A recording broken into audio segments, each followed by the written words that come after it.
Welcome back, and good morning. It's morning for me, though it may not be for you when you're watching this, but I feel like I should say it anyways.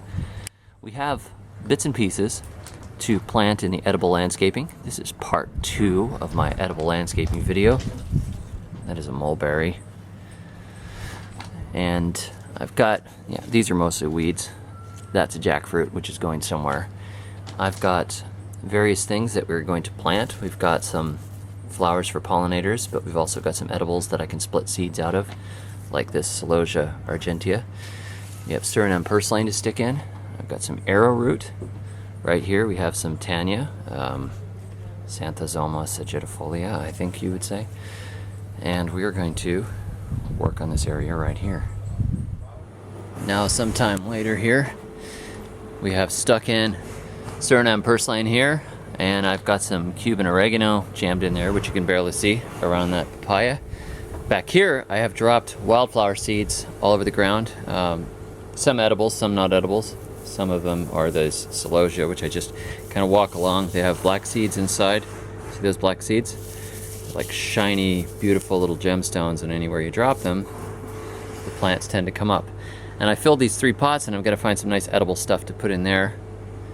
Put a oxalis down here, which has edible leaves. It's looking a little sad because it doesn't like being transplanted. And then we've got some tannia here.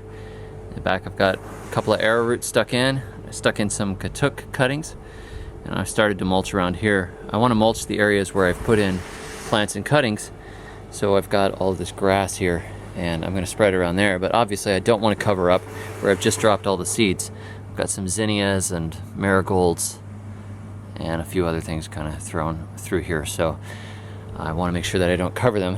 Once they come up and I can thin around them and figure out which ones are going to look good, then we'll mulch around them. I also stuck in a couple of sweet potatoes back here. There's one right there where the wet spot is. That's where I dumped my old pot of coffee, and I just started a new one. Since the hot peppers look so beautiful when they're growing in the garden, I decided to take a couple of ripe cayennes out of my gardens this morning, and I'm going to split it up, and we'll take some seeds out of it, and then we're going to grow some cayennes in at least one of those pots that I put out there by the tree. But I'm getting smart. You see, I have a latex glove on here, so as I do surgery on this pepper to take out the seeds, I'm not going to get the capsaicin oil on myself and then end up actually accidentally touching my eye or something.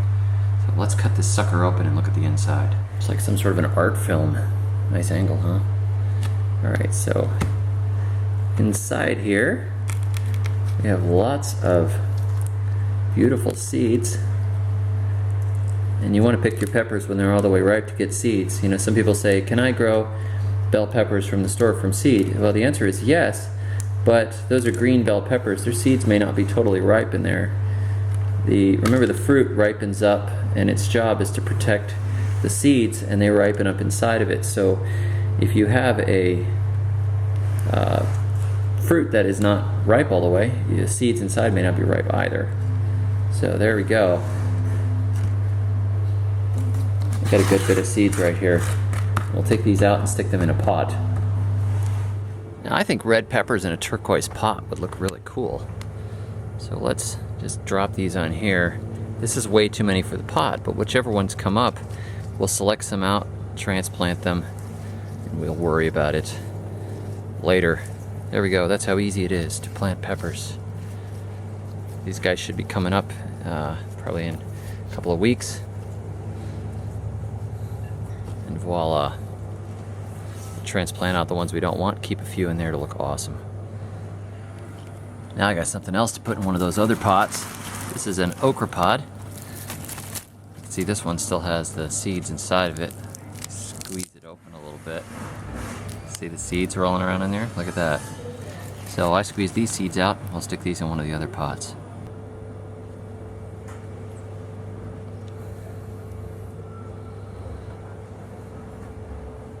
I'm going to stick some okras in here among the flowers too.